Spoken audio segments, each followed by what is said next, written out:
Welcome to the Annie Tunes In podcast. Thank you so much for joining me. Thank you so much for having me. I cannot wait for this conversation. Yes. So the first thing I kind of want to ask you, just so people are aware, what do you do? What is your background and what is your content about? Okay, so let me give you the brief overview on what I do. I was a corporate person, VP, 18 years, and it was successful on the outside, but absolutely not successful on the inside. But I didn't know what to do. You know, a lot of bumps, a lot of challenges, sexual harassment, all of that. And when you do nothing, the universe will step in. So the universe stepped in. It was 9/11, and then I was laid off in a way that's had me say enough. But I didn't know quite what to do. And that's a really interesting story. But I ended up becoming a marriage and family therapist. And while that was absolutely life-changing, it wasn't the end destination. But then I found coaching and my sweet spot is mid to high level professional women. So I've been doing that 16 years. And wow, is it just the most rewarding? But you also have to things are changing very quickly for women, for men, for leadership. So it keeps me on my toes. It's like a master's class every day. But I'm also, as we were talking about, a podcaster, and I write on Forbes, and I have my own blog. And so that's what I do. I think there was another part of your question. What is your content related to? You kind of said like mid to high level professionals and mostly women based. Is that correct? Yes, that's true. Although a lot of men reach out. So my world is career growth, career transformation, leadership, and women's issues. About everything I write about, you'll find those themes. I am, as we're talking about today, because I've had this small business for 16 years, I've learned an awful lot. I don't necessarily teach how to build a business, although I have a coach training program, the Amazing Career Coach Certification, that helps coaches and consultants who want to understand how to dive deep to help professional women. I think another theme for me is having been so lost in my corporate life, even though it seems successful, and then becoming a therapist. I don't do therapy and coaching, but the difference between my coaching and others is I am looking at the root of things. I just wrote my second book on I'd love to talk about this. It's called The Most Powerful You. It's about the 7 most damaging power gaps that 98% of professional women have at least one of these gaps. And when you have these gaps, you will not thrive at the highest level. You might have external success, but not internal success. And what's fascinating to me is the vast majority of people aren't aware that they have these gaps. So all that's written and taught about leadership and career growth and running your own business successfully, if you have these gaps, you are going to struggle. So my world is to go deep, look at why we have these gaps, and they're culturally trained. They're programming from, we don't come out of the chute with these gaps. Let's put it this way. It's what we learned, particularly as women, but men have them too. So my world is helping you become the most powerful you. But why my eyes get big when I say it, Annie, women shun the word power, literally. I did a survey on LinkedIn. I've done lots of surveys. The latest survey was, what do you think about the word power? And do you want more of it in your career? Women wrote, I don't want power. And I write, what do you want? Oh my gosh. And they say impact, influence, respect. And I said, I hate to break it to you. You can't have those things without power.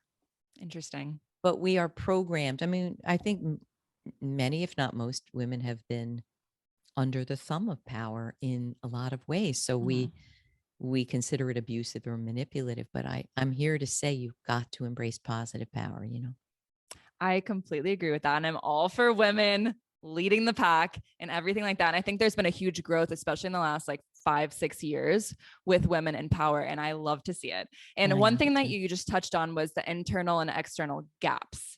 What are some of those that you can think of that kind of will kind of show what internal and external gaps are? Yes. So when I'm talking about the 7 gaps, they are: number 1, not recognizing your special talents, abilities, and gifts. Number 2, communicating from fear, not strength. Number 3, reluctance to ask for what you deserve. Number 4, isolating from influential support. Number 5, acquiescing instead of saying stop to mistreatment. Number 6, losing sight of the thrilling dream you had for your life and your work. And number 7, which impact so many people, but they don't know it at all. Allowing the past and things that have happened to you in the past to continue to shape you. Ooh, So yeah. when I talk about internal and external, in that way, I was referring to, you can look successful. Like, I made a lot of money, managed global initiatives. I was a vice president.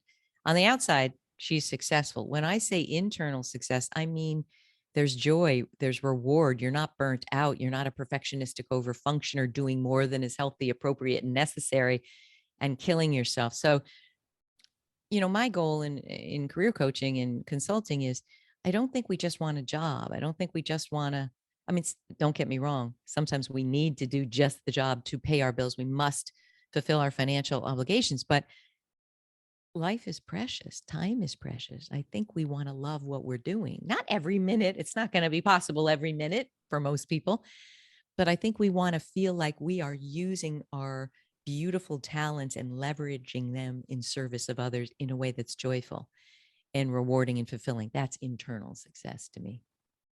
I love that. And that actually completely leads into my next question for you, is that I think people in the last, I think COVID had a little bit to do with this, but people have realized that they're meant for so much more. And they're Yeah. realizing that I don't just want a job, I want something more for myself. And people are really turning to starting their own businesses. But Yeah. so many people are so lost, and they might have a good idea.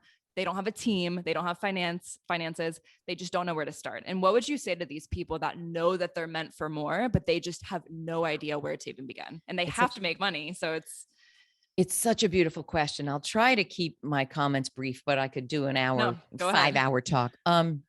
First of all, you're 100% right. I've noticed, I've researched this. Anytime there's a huge crisis, 9/11 did it, the financial crisis, COVID, what we wake up to is our mortality. And what that makes us realize is, holy crow, I got to get moving here or I've wasted it. That's what's happening here. And that's part of what the great resignation was, enough. I've got to find a different way. Now, part of my work is helping people tease out, what do you really want? So I'm going to give you an example. Before the pandemic, when we were all traveling, I can't tell you how many professional women said to me, I'm ready to chuck my blank HR career, finance career, whatever it was, and start a bed and breakfast. I'm honestly. Wow. And by the 100th time of hearing that, I realized, here's what's going on. Well, I don't want to cut to the chase. Here's the exercise I give everyone who is ready to change. And I've written a lot about this. I can give you links. There's something I've seen called the pendulum effect. I made that term up, but it's when you're in a career and you're broken down in it, which was me. You're emotionally broken down in it. And what you want is to run to the farthest ends of the earth away from that thing. The problem is, most often that is not the best place to go. So back to the bed and breakfast, what I tell people to do is, you have to vet these ideas that you have. Not everyone's a career coach. Not everybody understands what the living reality of running a business is. It is not what you think, sadly. So many people come to me, I just want to be a coach. And they think it's sitting on the phone or Zoom helping people. No, that's probably 10% of it. The rest is marketing, sales, funnels, social media, networking, referral partners. I mean, you can't be successful as a coach or a consultant or a private practitioner or, other things without doing the work of business growth and entrepreneurship. So with the bed and breakfast people, I say, here's what I want you to do. Go visit and interview 3 bed and breakfast owners. Sit them down and say, what works, what doesn't work, what kind of personality do we need, what's the hardest thing about it? Not one of those people came back and said they want to run a bed and breakfast. But they said things like, oh, here's what I really want. And I want to create an event space, or I want the culinary aspects of it, or I want to produce, events and programs and music or whatever. So you have to put your toe in it and try it on. Because when people say they want to start a business, do you know what I think they often are hoping for? That they have more freedom and more control. Yeah, you might, but I often say, work-life balance, work-life integration, whatever you work-life sway, whatever you want to call it. Most entrepreneurs I know have less of all of that than they did when they worked in corporate because it's your baby. You're on top, you're in charge. So to break it down, the takeaway here is honor that you want something different, but vet it, research it, volunteer doing that, try it on, interview 10 people doing that. And don't make the mistake I did when I became a therapist. I interviewed 5 people and they were all at the top of their field. One guy didn't take insurance and he was making 100 grand a year. And he had a best-selling book. That's not typical. So don't do your research only to get information that you want. Understand what you're getting into. I love that because I think people can't make the decision of what they want to do. And I have dealt with this. I still deal with this where I'm like, I want to do 5 different things, but I can't do all of them. So to make a decision, I think that's such a great point, is interviewing and seeing what are you getting into? What's the reality of it? Maybe interviewing someone from the bottom, just starting and trying to build it. And then also someone at the top. So you can kind of get an idea of maybe how long it took and all of those things. So maybe they do interview and let's say they decide that, okay, I want to do this. Where would you suggest they start if they're starting with no team, no money, nothing really going for them except for they want to quit their job and get this thing started? So, I read some of your questions up front. I wish I could give a one size fits all answer. If you're starting, for instance, a coaching practice, you can do one-on-one coaching and you can start that. You do a website. And first of all, you need money. You need funding. You can't start a bit. I don't know of any businesses you can start without dollars. Mm-hmm. Now that can be a small investment. It could be a big funding situation that you're in. It can be asking your parents and your relatives and you get 100,000, but I don't know of anything you can do with no money. I really don't. I could be wrong. I don't live and breathe the entrepreneurial world in terms of training, but if you have nothing, so it depends. For instance, if you're going to be a private practitioner, you're going to need a website. You're most likely going to need some social media presence. For coaches, for instance, my belief is in a very competitive environment, what happens if you're in a global competitive market? So right now, if you wanted a women's career coach, you're going to go to Google and you're going to type in women's career coach. And I found out a few weeks ago, I happened to be the first search result there. Woo! After the ads. I love that. And thank you. But that's because I've been doing it 16 years and put out a lot of content, which allows people to find me like you found me. So you have to understand that there's an arc to this. It's going to take a long time. It might take 3 years before you're seeing a profit.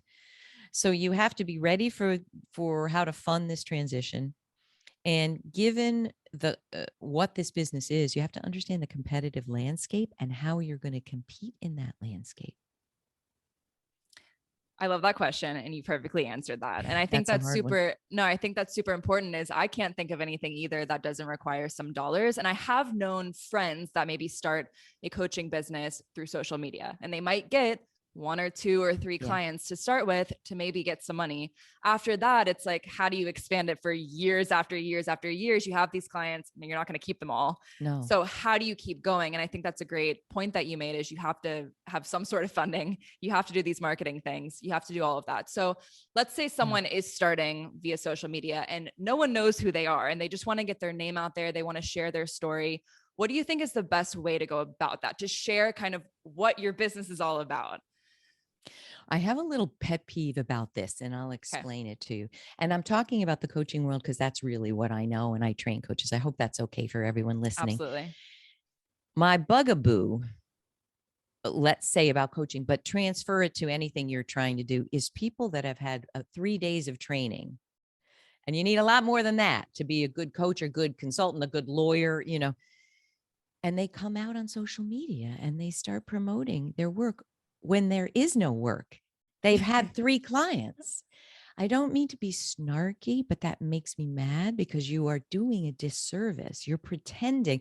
I had one woman I was training as a coach. And I looked at her website. It looked like, and her wording looked like she'd been around for 5 years and had hundreds of clients.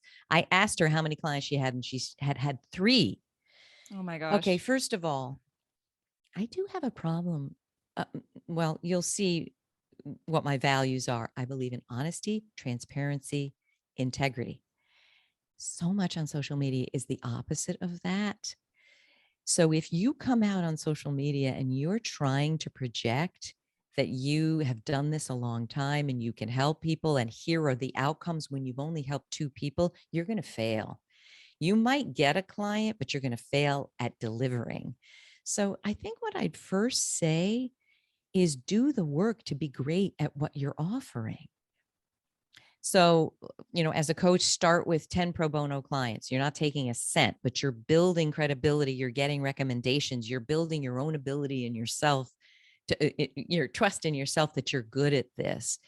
You're going to have to deliver before you're out there promoting yourself.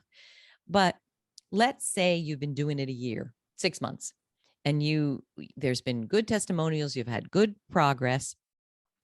What I think is the best way to approach this is create content that will move people forward without hiring you. It can't be with your hand out. Here's some free. Don't you hate it when you're watching something and then you got a pitch right after it? I pitch my stuff. Don't get me wrong. Here's my 30 seconds of us. I just did a reel, my first reel that hit 22,000. Woo! I was love like, here it. she goes. Because I'm one of those that it's supposed to be very selfie-like and natural. And, Yes. I'm older. That's not how we did things. Just put the phone up to your face and speak. But anyway, yes, of course you can pitch your service after you provide content. But what you want to do is provide a checklist, provide an assessment, be of help consistently, and start a mailing list if that works in your field, where you have a freebie that people download, something they desperately want when they see it, like a checklist on, the 10 mindset changes you need to have if you want fitness, something that someone would say, gotta have it. But then what are you going to do when you have their name on your mailing list? So put out great, helpful content once a week if you can. That's where I would start. What do you think? I love that. I love the email list. And I hear this all the time, to get emails and to continue an email list. And that's one thing I've actually struggled with, because I'm like, there's so much content to be created. It's like, how do you manage your time with all of these things? And that brings me to a great point, because a lot of entrepreneurs, I think, focus almost too much, I want to say, on content and not the back end stuff. And I'm speaking for myself too. This has been me in the past, where I've only done content and I'm like, oh wait, I'm forgetting about the actual business side of things. So I couldn't agree more. It's hard, because it's like, how would you say is the best way to kind of balance that and to make sure you're focusing on the right thing? Wow, you asked really deep, wonderful, tough questions. Let me go back to amplify your point. I remember years ago, I ran a half-day workshop with entrepreneurial women, and all of them were talking about, how do I write my blog, when they were hemorrhaging money. And I'm like, look, I know you want to write your blog, but you have to attend to the business of running a business. You have to stop the hemorrhaging of money. And they didn't want to hear that, because content is juicy and exciting. And we think, here's another thing, I've written 2 books. When the Wall Street Journal picked up the first book and mentioned it, I thought, woohoo, it's going to sell, 1,000 copies. This stuff doesn't necessarily translate to money, to business, to clients, to customers. Someone might read your book and go, love Kathy. It doesn't mean she's going to pick up the phone and work with me. So I think what you need is business help to understand what the business basics are. Like for my business, it is, what is the output? So there's a podcast, there's writing for Forbes, there's marketing, there's email, there's the back end, there's an e-commerce system. You have to understand what the website development. You have to understand, when you're starting out, the bare minimum to get you into the business. And you will need a team, whether they're contractors. I have contractors, they're not staff. But before you do any of this, you have to do a business plan. This is a really important thing. Okay. write a business plan. And, here in the US, there's a wonderful nonprofit called score.org, and they're volunteers. And I remember I went, and it was a former president of Campbell's Soup, and, incredible help. But if you don't know where to start, throw yourself in the entrepreneurial world. Join an entrepreneurial group, a women's business development center. If you're a woman, you need help with this. Most people, and here's another thing. I know it's sounding doom and gloom. We'll turn it around and I'll give you all the good stuff too. But I was a VP of marketing. I managed a $30 million budget. I thought there's nothing I don't know about business. What a joke. It's very different when it's your business. So I would say figure out what you don't know by throwing yourself now in the entrepreneurial world. Go to conferences, go to meetings, go to join a membership group where you're getting trained on this stuff. But you have to certainly, here's another thing.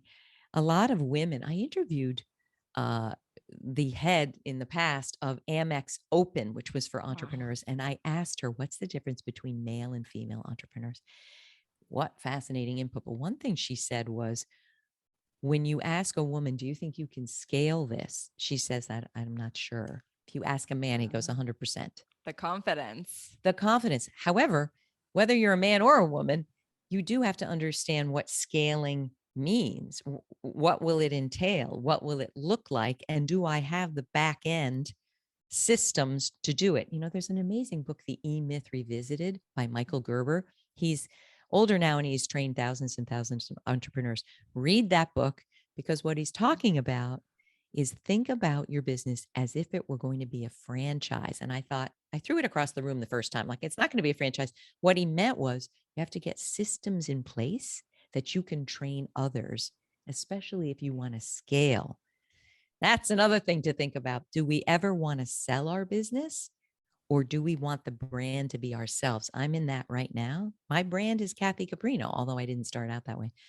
Well, that will be hard if I want to sell the business, if it's only me in the room, only me as the speaker, only me as the coach.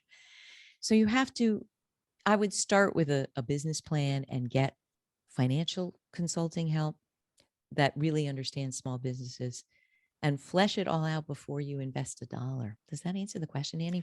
I absolutely love that. And I have a great kind of story to mix with that. Great. And is that my original, where I started, was a personal training business before I started my own business. And what the owner of the business did was he wanted clones to kind of learn everything that he did and work for him so that he could step away. Wow. But what happened was all of the clones decided, if he's not here and I'm basically building the business, I can do it myself. And all 5 of us quit and start our own thing. And so with my business now, I've been doing like a personal training business, coaching, all this stuff. Coaching personal trainers or coaching? No, just, so that was the next thing. So just coaching, nutrition coaching, online coaching, personal training, stuff like that. But what I have struggled with is not wanting to hire someone, because I'm like, I don't know if they can do it as good as me, first of all. And second of all, what if they decide, oh, I'm the one doing the work, I can quit and do my own thing? Like, what happens then if they decide I can just do this myself? All right. I have a suggestion for you. And I did also, I know we're probably running out of time. I wanted to go back and write on this call, help you with the 5 things you're focused on that you don't know where to begin. I'd love to coach you on it and help others. But let me talk about a mindset shift here.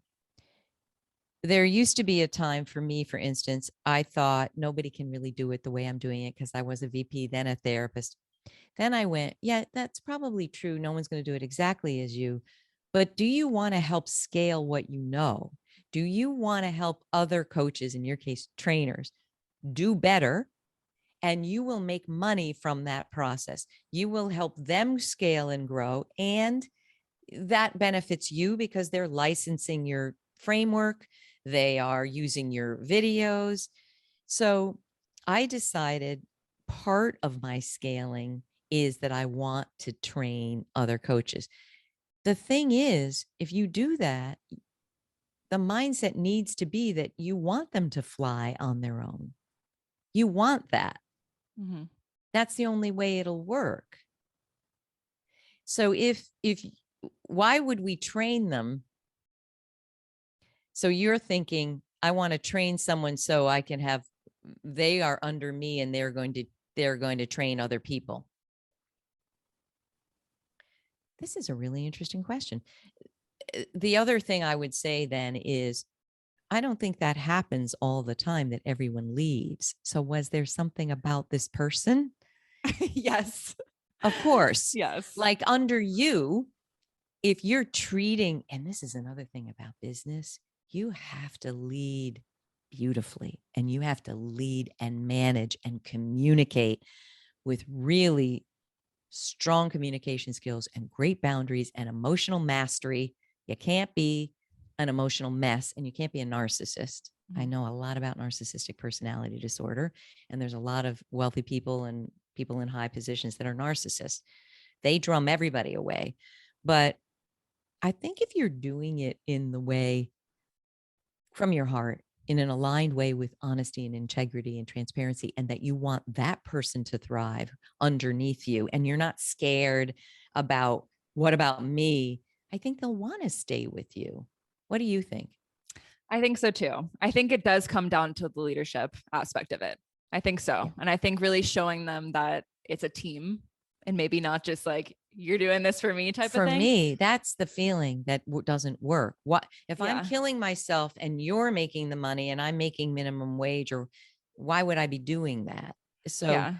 I think you can bypass that with the way you lead and the way you construct your business. But I do think scaling can also be helping other people know what you do, and you benefit through licensing in other ways. Mm-hmm. I love that. And I think that was actually an issue with the previous thing, is that the leadership. And so now that you made that point, I'm like, okay, that makes If 5 perfect people sense. left, it's the person. Yes. They're running for their lives. Yeah. So one of the last questions that I have for you is, when it comes down to community, I know that a business, a strong business, a lot of it is community and the message behind it. So how important do you think it is right off the bat to build that? Do you think it's And like by the top community, thing? first of all, I think it's an absolute Mm-hmm. priority. But do you mean your tribe, your network, people, Yes. referral partners? Yes.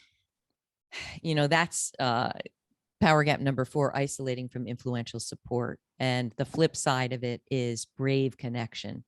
Right this minute, I don't care what phase you're in, you have to understand that you need people in your life and people in your network and your tribe and your community if you want to achieve anything big. It's, you know, anything I've done that is something I'm proud of, someone else helped me do it, whether it was 2 books or podcast or TEDx talk.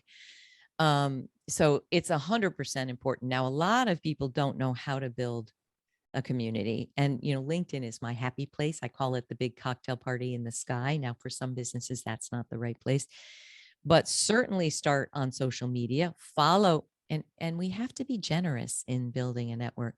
Follow people 10 steps ahead of you that inspire you, and you don't reach out to them, will you be my mentor? They don't know you yet, but demonstrate your potential. Share Annie's stuff. Wow, I love that. And share what you got out of it. Don't just share you love it. Go the extra step. And then Annie might see you, tag you, reach out to you, become who knows what, you know, a mentor, sponsor. Community is important, but you did write this, building a strong company that can run on its own. Do you think this comes down to building a strong community? Not in totality. To run a company that runs on its own, you have to be a great business. I want to say business mind. You can learn how to be a business mind. But in fact, when I look at my own business, what I haven't done well enough, transparently speaking, is the passive income where I don't have to be in the room. Yes. So, you know, I have a course, which I adore giving. I've given it 8 years, but I'm on Zoom with them for 16 weeks. So I built a course, The Most Powerful You. And amazingly, a division of the UN acquired several course memberships for their staff.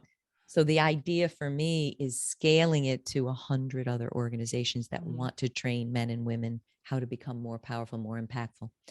But in order for you to have something that continues to run on its own, you need a well-oiled machine. Like, you need to understand how to work with contractors or your staff, right? You need great communication tools. I use Slack. I use Asana. You know, there's a lot of things that have to happen for things to run that way. But a support network is essential because we need ambassadors to help the world understand what we have to offer. Sure, we need to be out there marketing. You can't just sit back and let other people do it. But truly, I don't think you can achieve your biggest dreams without other people. Wow, you nailed this. I feel like anyone that wants to start a business or is starting off on their business has to listen to this 100% because you gave such amazing advice. So one thing I want to ask you that just came to my head, what is your best and worst business advice? You mean the worst, meaning the dumbest thing I could ever say to you? Yes. The worst advice is if you have a hunch you want to do it, do it. Okay. I don't think that's good advice. Hunches are great for then going out and researching and vetting and understanding and living the living reality. But don't invest 100,000 on a hunch. Okay. Don't do it. And I'm someone who listens to hunches. I hope that makes sense. It 100% does. And the best advice, if you feel you're called to do something more and better, you are. The question is, and the work that is figuring out what that direction is. And often we shun or are afraid of the direction that really would be the best for us because we have imposter syndrome or we think I'm not good with numbers. I can't do it. So if you want something better, then you are meant for something better, but you need to figure out what that is. I love this so much. You nailed all of this. I'm so happy Annie, that we talked about this. Thank you for having me on. Thank you so much. And where can they find you on all of your social platforms, any books, all of that, courses? I think the best place is kathycaprino.com. That's simple. Okay. My podcast, findingbrave.org. I hope you'll follow me on all the platforms. Yes. Most of them are at Kathy Caprino. Facebook is my old business name, Elia Communications.